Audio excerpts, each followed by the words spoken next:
Abran sus Biblias conmigo en el libro de los Hechos, en el capítulo 9.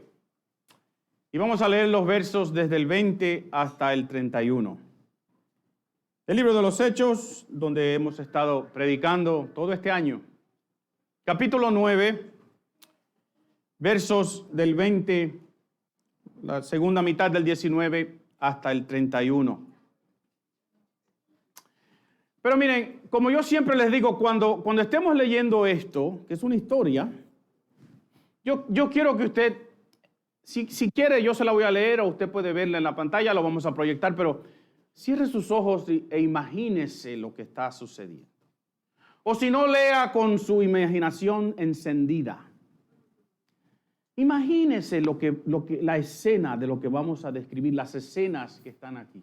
Métase en el pasaje, no tanto hoy, pero hágalo pensando, ¿y cómo hubiese sido en aquel tiempo?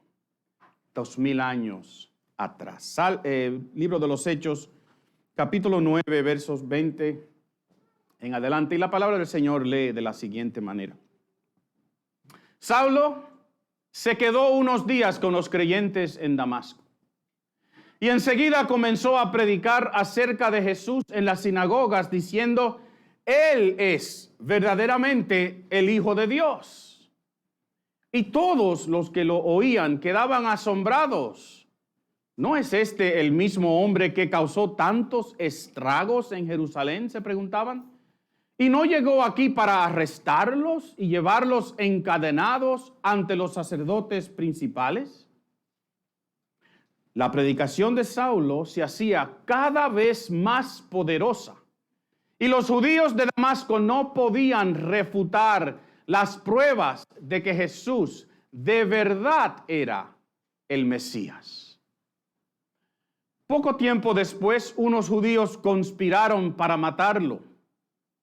Día y noche vigilaban la puerta de la ciudad para poder asesinarlo, pero a Saulo se le informó acerca del complot. De modo que durante la noche algunos de los creyentes lo bajaron en un canasto grande por una abertura que había en la muralla de la ciudad. Y cuando Saulo llegó a Jerusalén, trató de reunirse con los creyentes, pero todos les tenían miedo. No creían que de verdad se había convertido en un creyente. Entonces Bernabé se lo llevó a los apóstoles y les contó cómo Saulo había visto al Señor en el camino a Damasco y cómo el Señor le había hablado a Saulo. Y también les dijo que en Damasco Saulo había predicado con valentía en el nombre de Jesús. Así que Saulo se quedó con los apóstoles y los acompañó por toda Jerusalén, predicando con valor en el nombre de Jesús.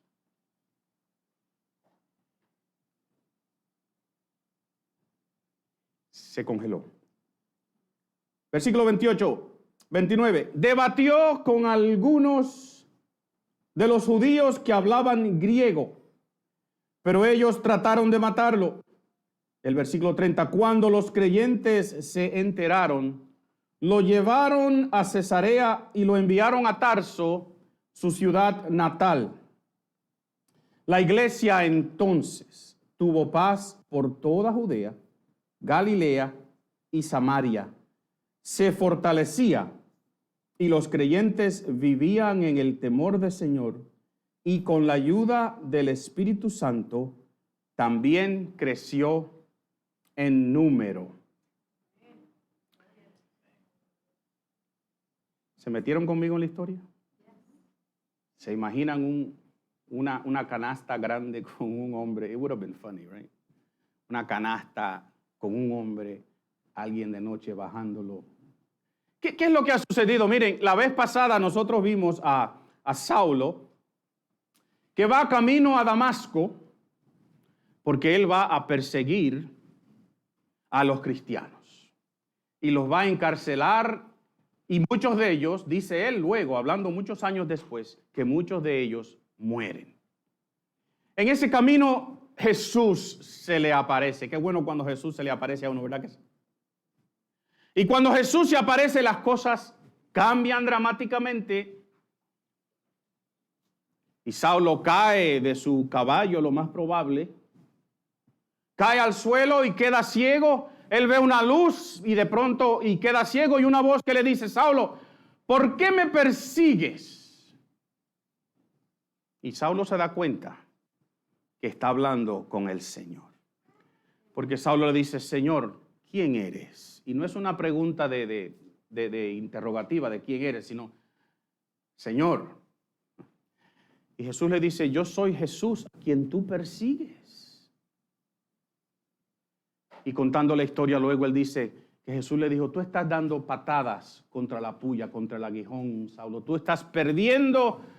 Mira, no luches con Jesús, eso es perder tiempo. No luches. Y entonces Saulo, ciego, es llevado por sus compañeros a Damasco. Mientras tanto, Jesús o Dios le habla a un hombre que se llama Ananías. ¿Se acuerdan de Ananías?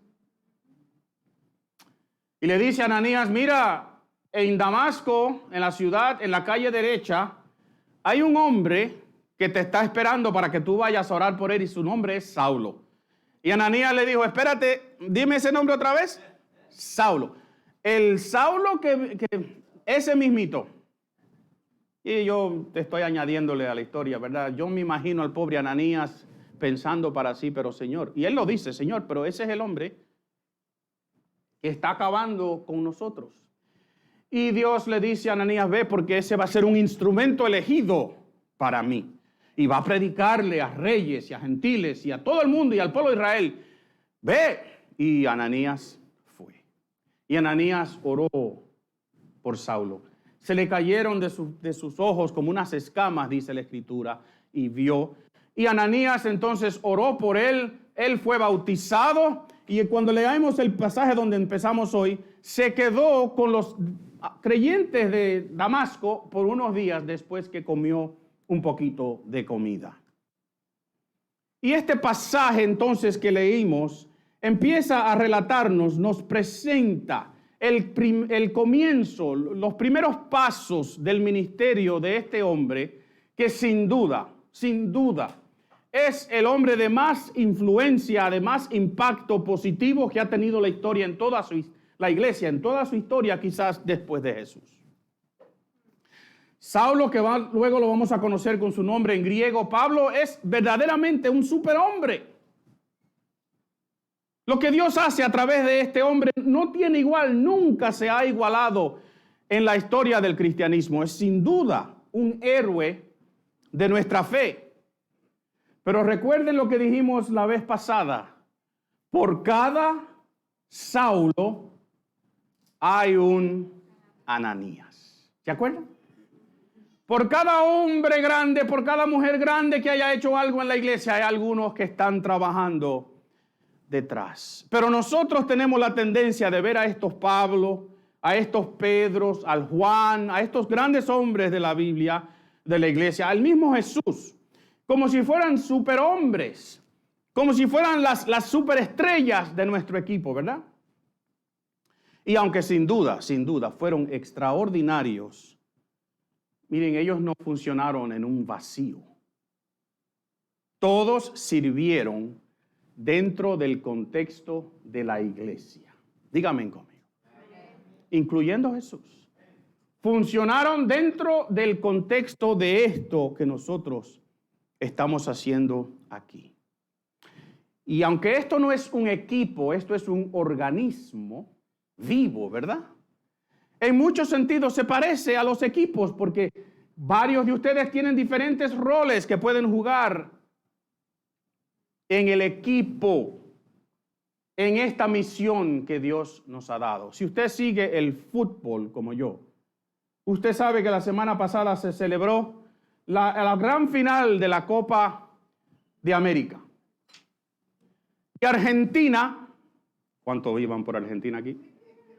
Yo sé que somos caribeños y nos gusta el béisbol, pero a mí me gusta el fútbol también. Mucho. Gracias. Argentina quedó coronado como campeón, ganándole al equipo de Peggy. Lo siento mucho a Brasil. Después de 28 años de no ganar. Y fue bien interesante notar la reacción que ustedes lo ven ahí en su pantalla de la gente celebrando a su héroe, a Lionel Messi. Indudablemente el mejor jugador hoy día de fútbol. Hay personas que discuten eso, yo incluyendo, pero... Y definitivamente el mejor jugador que ha producido Argentina, aunque muchos de ellos dicen que es Maradona, y también podemos discutir eso algún día. El punto es que este hombre es el talismán, el hombre de Argentina, pero en toda su carrera nunca había llevado su equipo a ganar una final. Y cuando Argentina ganó, a quien celebraron fue a Lionel Messi. Y las cámaras se enfocaron en su reacción cuando se dio ese último pitazo. Recibió el premio de mejor jugador de la competencia y también el jugador que más goles y asistencia anotó durante la competencia. Pero miren, para los que analizan el juego y analizaron ese juego y entienden lo que verdaderamente sucedió, si lo vieron, el mejor jugador ese día no fue Lionel Messi, fue este.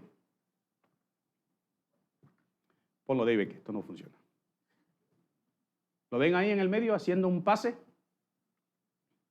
Digan, sí, lo vemos, pastor. Pero no tenemos la menor idea de quién es. No es conocido. Si yo no les digo su nombre, no saben a quién me refiero. Y aún después que se lo diga, la mayoría de ustedes no les va a importar. 3 pitos. Y seguirán sus vidas ignorando completamente y quizás no importándoles nada de Rodrigo de Paul. Ese pase que ustedes ven en su pantalla llegó como un disparo filtrado entre varios jugadores de Brasil. Fue recibido por otro que no se ve en esa pantalla, Ángel El Fideo Di María. Y ese hábil, porque es flaquito, hábilmente ese hombre anotó el único gol y el gol de la victoria. Y De Paul no solo hizo ese pase, pero todo el juego fue él quien controló. Fue él quien maniobró, fue él que hizo las jugadas grandes. Sí, fue a Messi que tiraron en el aire. Fue a Messi que fueron todas las cámaras. Pero sin el pase y el juego de Rodrigo de Paul, Argentina no levanta la copa. Para cada Messi hay un Rodrigo de Paul. Para cada Saulo hay un ¿qué? Dígalo conmigo. Un Ananías. Así que en cada equipo siempre hay uno que sobresale. Siempre hay uno que es público. Siempre hay uno que está al frente. Siempre hay uno que se lleva las medallas. Siempre hay uno que se lleva los artículos de televisión y las entrevistas. Pero siempre hay un Rodrigo de Paul. Entonces, volviendo a nuestro relato bíblico, porque no es de fútbol que hablamos aquí, eso es una ilustración nada más. Volviendo a nuestro relato bíblico, yo quiero que ustedes entiendan que aunque reconocemos a nuestros héroes en la iglesia, no tenemos que reconocerlos entendiendo que ellos no funcionan en un vacío. Recordemos que para que Saulo se convirtiera en el gran apóstol Pablo, el más notable fundador de iglesias que ha tenido la historia, tuvo que haber un Ananías. Por cada Saulo hay un Ananías. Y yo quiero que tú mires a tu alrededor hoy. Los pastores nos tomamos esta libertad y usted me tiene que soportar. Miren a su alrededor. Porque por cada uno de ustedes que quizás un día o ahora es un Saulo, tiene un ministerio público, un ministerio al frente, por cada uno de ustedes hay un Ananías. Y de eso es lo que yo quisiera hablar con ustedes en este pasaje que leímos en el día de hoy. Porque ya vimos que cuando Saulo es tocado por Ananías, cuando Ananías ora por él recobra su vista. Ananías lo bautiza. Luego Saulo come algo porque tiene 3 días que no ha comido, come algo y recobra sus fuerzas. Y si usted va al verso 20 conmigo otra vez, miren lo que dice. Y enseguida, ¿cómo dice? Y enseguida comenzó a predicar acerca de Jesús en las sinagogas diciendo, Él, Jesús, es el verdadero Hijo de Dios. ¿Qué fue lo que Saulo empezó a hacer inmediatamente? A predicar. ¿Por qué? Porque Saulo había sido seleccionado y comisionado por Dios precisamente para hacer eso. Y Ananías, cuando impuso sus manos sobre él, lo que estaba haciendo es encerrándolo, incluyéndolo en el grupo de la iglesia, pero era para comisionarlo para lo que Dios ya había seleccionado. Y si usted va conmigo a través de los versos otra vez, miren cuántas veces en este capítulo, este pasaje que leímos, aparece esta palabra predicar en sus variaciones. El versículo 20 dice, como ya vimos, y enseguida comenzó a predicar acerca de Jesús en las sinagogas. El versículo 22 dice, la predicación de Saulo se hacía cada vez más poderosa. ¿El qué de Saulo? La predicación. El versículo 27 al final dice, también Bernabé le dijo a los apóstoles que Saulo había predicado con valentía en el nombre de Jesús. Y el versículo 28 dice, así que Saulo se quedó con los apóstoles y los acompañó por toda Jerusalén, haciendo un viaje turístico en su ciudad. No dice eso. Se quedó predicando el evangelio. ¿Por qué? Porque Saulo había sido comisionado para predicar la palabra de Dios. ¿Y por qué yo digo esto? ¿Por qué yo digo esto? Miren, porque la iglesia de Dios tiene una sola misión.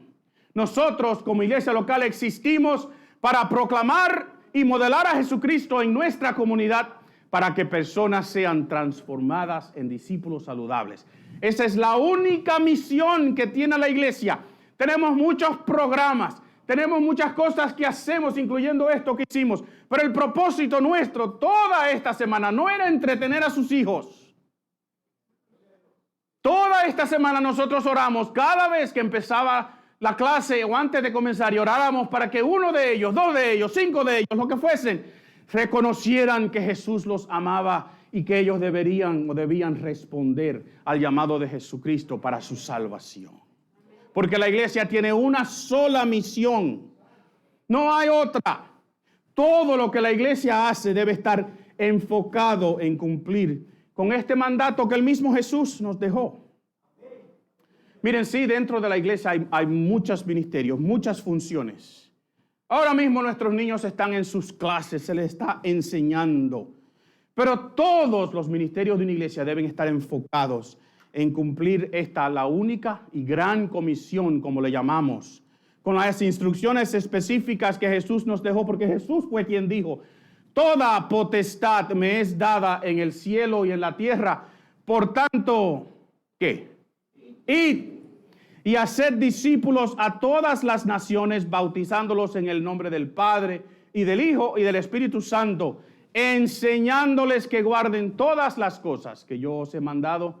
Y aquí yo estoy con vosotros todos los días hasta el fin del mundo. Y para que entendiéramos que esta potestad de Dios en Jesús estaría con nosotros, justo antes de irse Jesús le dice, pero recibiréis poder cuando haya venido sobre vosotros el Espíritu Santo y me seréis ¿qué? Testigos en Jerusalén, en toda Judea, en Samaria y hasta lo último de la tierra. Entonces, mis queridos, tenemos que entender que el llamado y la comisión de Saulo fue a la predicación. Y por ende, lo que hizo Ananías con él está apuntando a la misma cosa, logra el mismo propósito.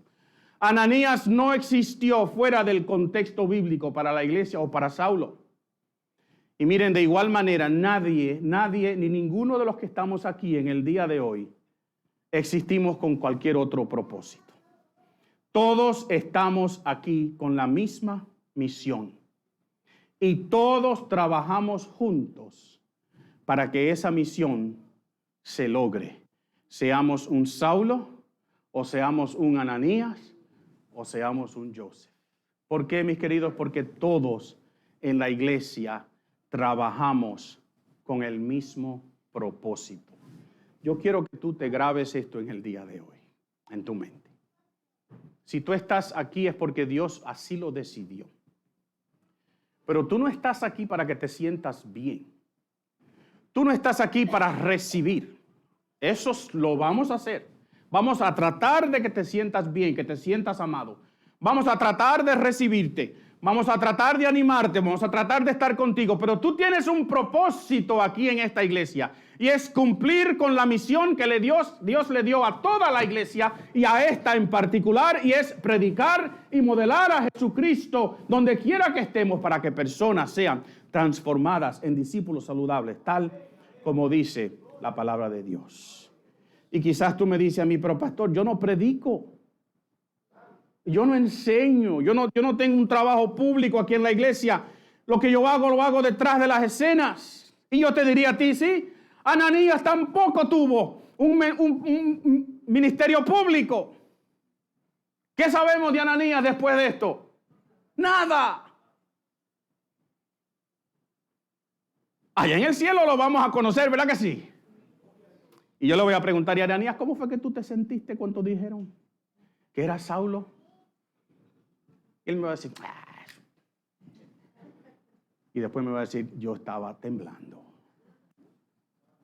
Pero Dios lo escogió a él también como un instrumento escogido para servir. Por cada Saulo hay un Ananías. Pero mire, yo quiero que ustedes vean en este pasaje que hay varios personajes que se mencionan también aquí. Y aunque esta historia es lo que le sucedió a Saulo, todo lo que le sucedió a Saulo le sucedió a través de otras personas. Y yo quiero que usted las vea conmigo. El versículo 20 dice que Saulo se quedó con los creyentes en Damasco. Así que alguien lo hospedó, ¿verdad que sí? Alguien lo alimentó. ¿Sí o no? ¿Alguien lavó su ropa? ¿Sí o no? ¿Alguien se aseguró que dormía tranquilo? ¿Quiénes? No sabemos. Los creyentes en Damasco. Alguien acompañó a Saulo cuando lo llevaban a la sinagoga para predicar como dice en el próximo versículo. Miren, yo recuerdo y honro la persona de Blanco Capellán. Y usted me va a decir a mí, pastor, ¿quién es Blanco Capellán? Y como a mí me encanta contar historias, pues yo se lo voy a decir. Blanco Capellán fue uno de los primeros creyentes en la iglesia que mi papá trabajó en Constanza, en el centro de la República Dominicana, una ciudad alta, con frío. Y Blanquito, como le decían, era un hombre bajito. Él no era un predicador, él no hacía nada en público, no era pastor.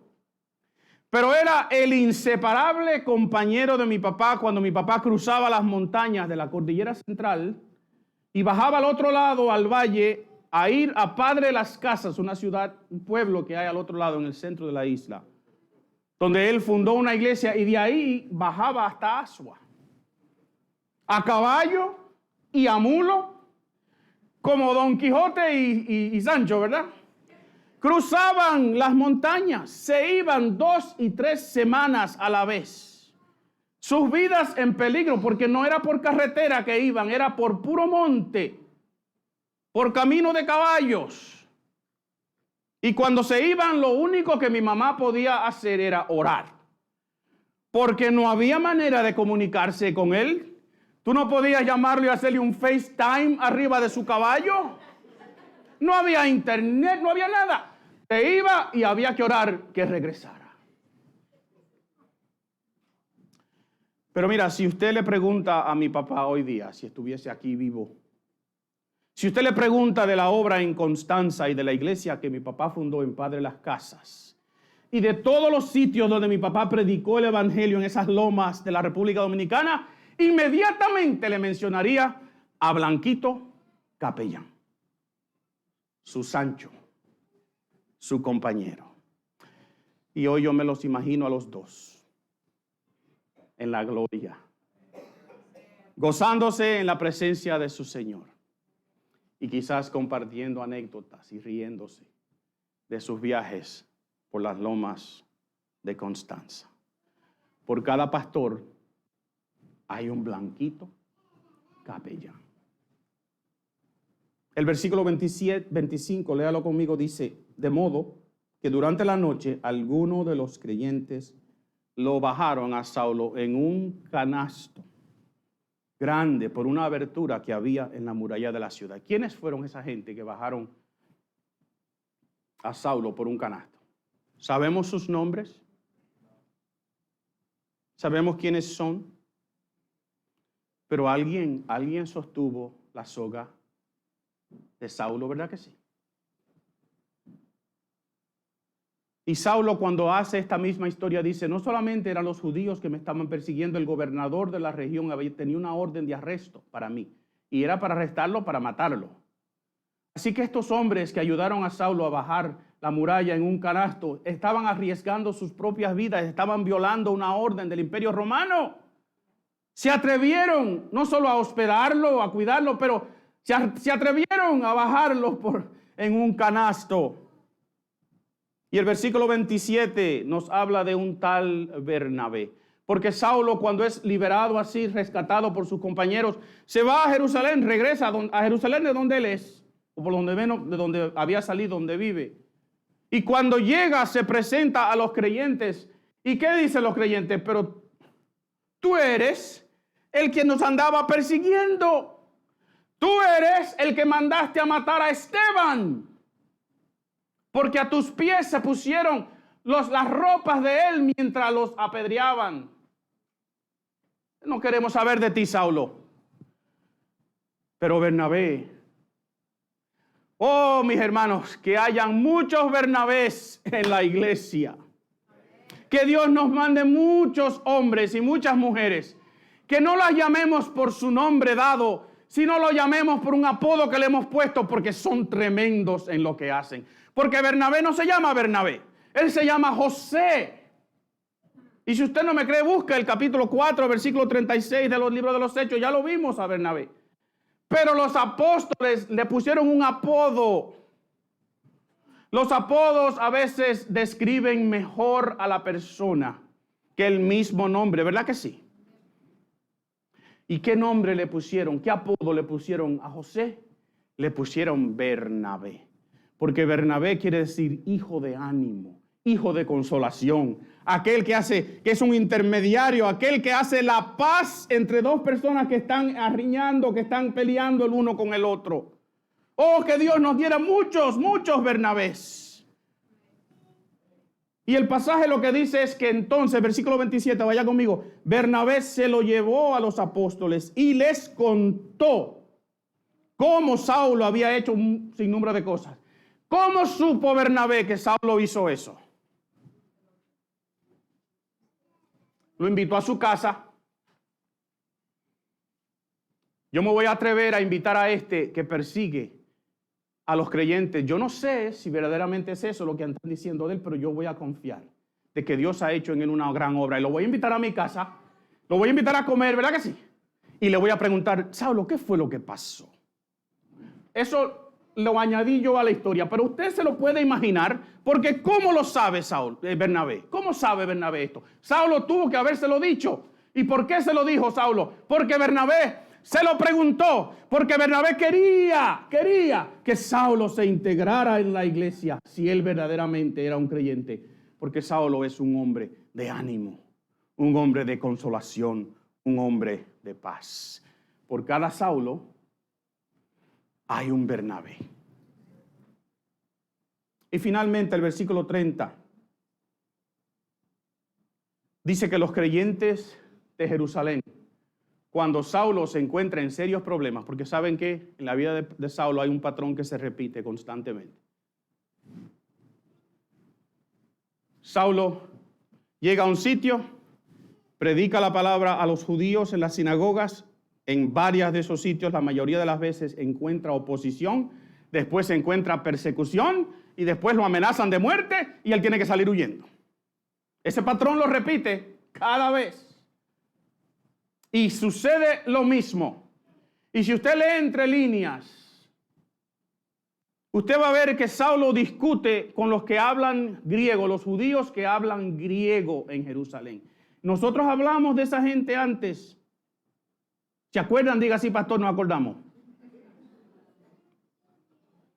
¿Saben quiénes eran los judíos que hablaban griego en Jerusalén? Los que tomaron piedras y mataron a Esteban. Dirigidos, ¿sabes por quién? Por este Saulo. Así que este hombre Saulo, que era un hijo de un griego y hijo de una mujer judía, que era de Tarso, regresa a la sinagoga de donde él mandó a matar a Esteban y predica allí de que lo que Esteban dijo era verdad. ¿Y qué sucede? Pues a él lo van a matar también. Y los creyentes de Jerusalén, dice el versículo 30, vaya allí conmigo, los creyentes se enteraron, lo llevaron a Cesarea y lo enviaron a Tarso, su ciudad natal. ¿Quién pagó el pasaje? Porque usted lee esto y usted cree que fue Dios que se lo llevó guiado por un ángel levantado en el cielo milagrosa. ¿Verdad que sí? ¿Quién pagó el pasaje? ¿Quién lo escondió en una carreta en el camino? Los creyentes en Jerusalén. ¿Cuáles son sus nombres? Yo no sé. Yo no sé. ¿Y qué aprendemos de esto? Aprendemos lo siguiente. Cada ministerio en la iglesia, cada ministerio tiene un solo director, pero muchos son necesarios para llevarlo a cabo. Hay un solo Saulo. En la historia de la iglesia hay un solo Saulo. Hay un solo Pedro. Hombres como esos dos, pero ellos no trabajaron solos. Trabajaron dentro de un contexto donde un grupo de personas sostenía su soga, literalmente. Permítanme terminar con esto. Miren, en el año 1947, un explorador noruego decidió probar una teoría de que las islas del Pacífico no habían sido pobladas por gente de Asia, sino por los indígenas de Perú. ¿Dónde están los peruanos aquí? Se rieron de él. Él era una persona que estudia las etnias. Y él se había fijado, sí, en lo físico, pero también los dioses que adoraban en las islas del Pacífico eran los mismos que adoraban en el Perú, los indígenas. Y él tenía esta teoría, y esta historia ha sido convertida en una película. En 2012 salió la película, se llama Kon-Tiki, que era el nombre de esa balsa que usted ve ahí en su pantalla. Kon-Tiki o Kon-Tiki es el nombre del dios del sol de los indígenas del Perú. Y él hizo esa balsa de la misma manera que ellos la hubiesen hecho. De pura madera, de sogas hechas de cosas sacadas de los árboles. La gente se reía de él. Su esposa se divorció. Le dijo, tú me estás abandonando a tu familia, me vas a dejar con unos niños huérfanos. Y lo dejó. Y él salió con 5 de sus compañeros en esa balsa, que solamente podía ser guiada por los vientos y por la corriente. No había manera de guiarla. Él estaba diciendo, yo sé que si yo salgo de aquí, yo voy a llegar a las islas del Pacífico. ¿Usted ha visto el mapa de las islas del Pacífico? Son puntitos en el océano más grande de la Tierra. Y él dijo, no, yo voy a probar mi teoría. Y salió con 6 de sus compañeros. Nosotros hoy le llamaríamos 6 locos, ¿verdad que sí? En el camino se dieron cuenta que cualquier cosa que se caía de la balsa no había manera de recogerla porque la balsa se movía más rápido que lo que se quedaba por las corrientes y el viento. ¿Y qué sucedió? Inevitablemente, como a los 2 meses, se cayó uno de ellos al mar accidentalmente. Y la balsa siguió. Y aquel hombre empezó a nadar desesperadamente. Y a nadar desesperadamente. Y mientras más nadaba, más lejos se le iba la balsa. Y en la balsa los otros 5 tomaron un salvavidas y se lo tiraban. Pero el viento echaba el salvavidas para atrás y no podía alcanzar el hombre. Y ellos no podían maniobrar la balsa tampoco. Así que este hombre se iba a morir. Entonces uno de ellos se amarró la soga del salvavidas y se tiró al mar. Y nadó hacia su compañero. Lo agarró. Y entonces sus compañeros pudieron alar la soga y llevarlo los dos a salvedad. Alguien tenía la soga de ese hombre que cayó en el mar. Alguien se atrevió, escúchame, alguien se atrevió, igual que los creyentes en Damasco, a usar una soga para salvar a alguien. Y por eso yo te pregunto hoy, ¿tú tienes mi soga? ¿Tú tienes mi soga si yo entro en una necesidad? ¿Yo puedo contar contigo?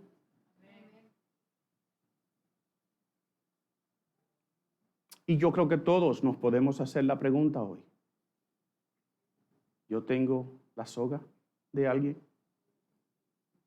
Mira alrededor de ti otra vez.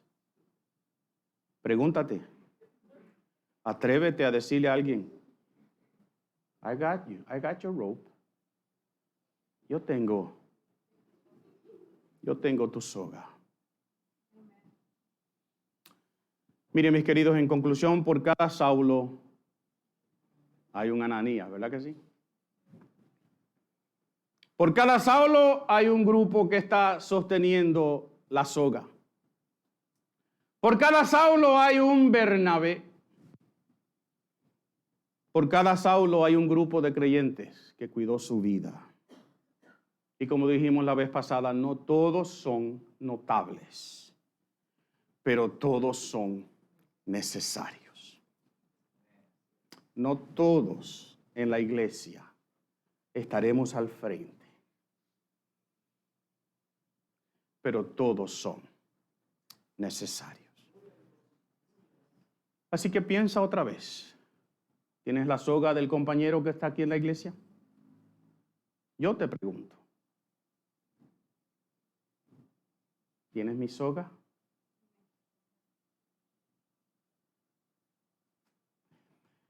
Pero yo quiero que tú recuerdes algo.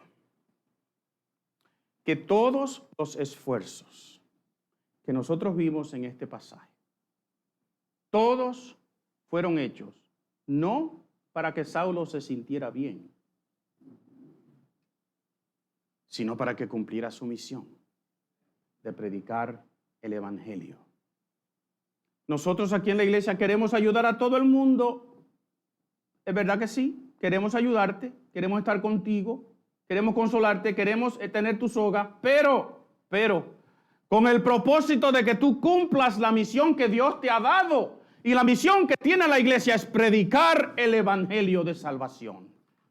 Así que el propósito de tener la soga de alguien es para que sirva en una manera efectiva, para que sirva eficazmente, para que cumpla el llamado que Dios le ha dado.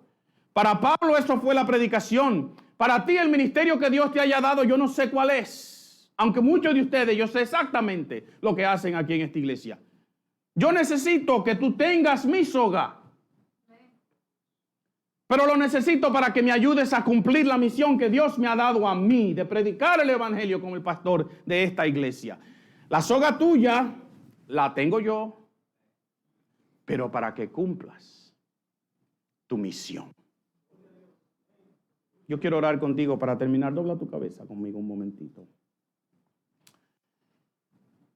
Pero yo quiero orar para que tú te comprometas a ser uno de esos que sostiene la soga de otro que necesita en un momento dado. Yo quiero orar para que te comprometas a servir, a tomar riesgos, a ser como estos hombres que están aquí, que se atreve a cuidar a otro, que se atreve a exponerse para que la iglesia cumpla su misión. Yo te aseguro que igual que como hizo con Saulo, Dios proveerá a los que van a sostener tu soga. Pero comprométete tú a ser uno de los que sostiene la soga de otro. ¿Tienes mi soga? Vamos a orar. Señor, gracias. Gracias por hombres como Ananías y Bernabé. Pero Dios, gracias por estos creyentes en Damasco. Yo no sé sus nombres, pero tú escribiste sus nombres en el libro de la vida. Gracias por los creyentes en Jerusalén, que fueron más allá de su miedo y se atrevieron a rescatar a Pablo, a Saulo, después Pablo, y llevarlo a Cesarea y mandarlo a Tarso. Yo no sé sus nombres, pero tú lo sabes. Señor, yo te ruego en el día de hoy que cada uno de nosotros entienda que no todos tendremos ministerios notables, pero todos somos necesarios, que esto es un organismo. Y que si falta un órgano, si falta algo, el cuerpo no es igual. Y el cuerpo no puede cumplir su función. Así que te ruego, eterno Dios, que tú nos recuerdes en el día de hoy.